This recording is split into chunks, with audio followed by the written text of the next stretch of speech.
What does subaltern mean in cultural studies? Imagine a world where some voices are barely heard, where certain groups are pushed to the edges of society. That's what the term subaltern is all about. In cultural studies, it refers to groups that are marginalized or subordinate, often lacking power and representation. This idea was brought into focus by Italian Marxist philosopher Antonio Gramsci. He used it to describe peasants and other groups under the control of ruling classes. These groups are usually excluded from dominant stories and social power. Think about workers, indigenous communities, racial minorities, or people living in remote areas. They often don't have a say in how society is shaped or how history is written.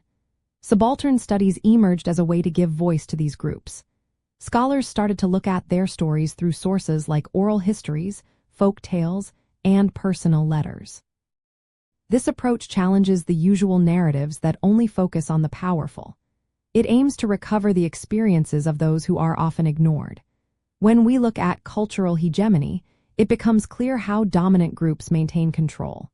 They do this by shaping cultural and social institutions, which keep subaltern groups from expressing themselves fully.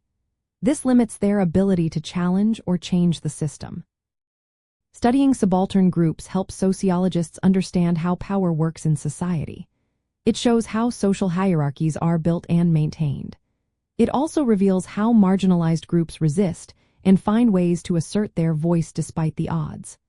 In practical terms, this approach encourages us to listen to the stories of those who are often unheard.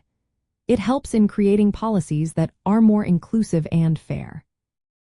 Overall, understanding what subaltern means in cultural studies helps us see the bigger picture of social power and the importance of giving everyone a chance to be heard.